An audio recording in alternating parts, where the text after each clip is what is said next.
Hi everyone, FutureRail Productions here, and today I'm going to show you how I did my Lionel, LionChief, Thomas the Tank Engine coupler conversion. Some things you will need for this modification: you will need some sort of rag or t-shirt to prop the locomotive up and keep it from being damaged. I personally use old t-shirts, but if you can buy an engine cradles are at hobby stores for maybe $10 for the foam stuff, give or take. You'll also need some sort of file to sand down the peg after you've cut it off.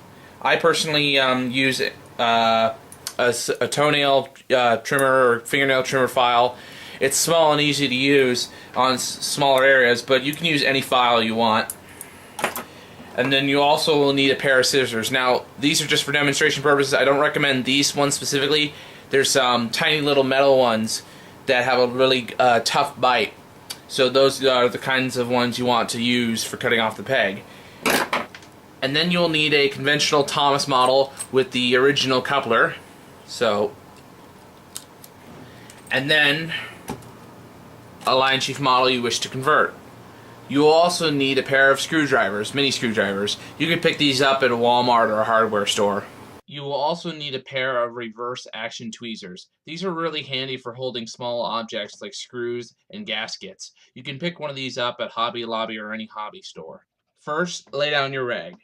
Then put the model of Thomas down. You will need a Phillips head screwdriver to remove the old dummy coupler.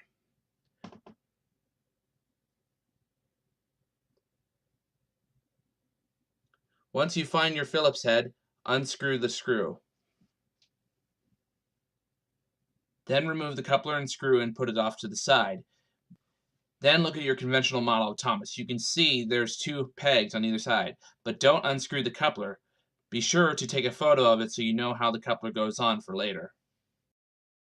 Now look at your LionChief Thomas. You can see that the two pegs on top match the pegs on the original conventional model. Now start unscrewing the screws from the coupler.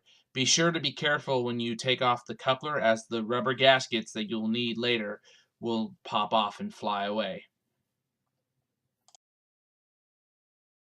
These gaskets are very important, so don't lose them. Put them off to the side where you can easily find them.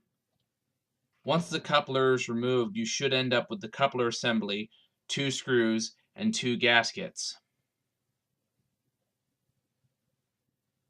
Now that you have the coupler off, you're ready to cut the peg. Now be sure to do this with adult supervision, and be sure that you want to do the modification before you cut. Once you do it, there's no going back. Once you have the peg cut off, it should look something like this. Now, if you cut a little too high, be sure to use your file to sand it down to this level here.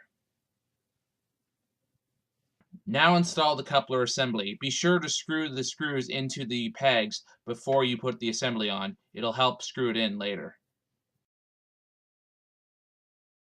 Now grab the gaskets with the reverse action tweezers. Be sure to put the lip side up so that way the pins on the coupler can push against it without slipping out.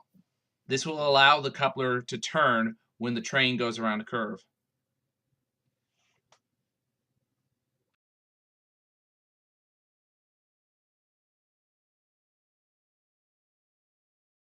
Now grab the other gasket and put it on, pushing the pin over so you can fit the gasket into place. Once all the gaskets are in place, screw in the screws.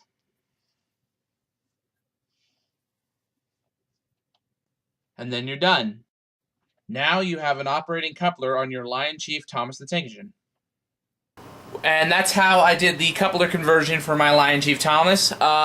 It's a fairly simple build. Anybody can do it. You'll need to pre-screw the screws into the holes before you put the coupler on, because I'm not sure if the molding from the original screw holes are still in. But it helped me, so I would try doing that. Anyways, I hope you guys enjoyed the video, and I'm going to be taking a little hiatus for the next 3 months because it's the holidays and I just want to spend some time with family, and all that. So, well, I hope you guys enjoyed the video. Be sure to hit the subscribe button, hit the little bell icon next to it, leave a comment, and like the video, hopefully. And until next time, I'm FutureRail Productions, signing off.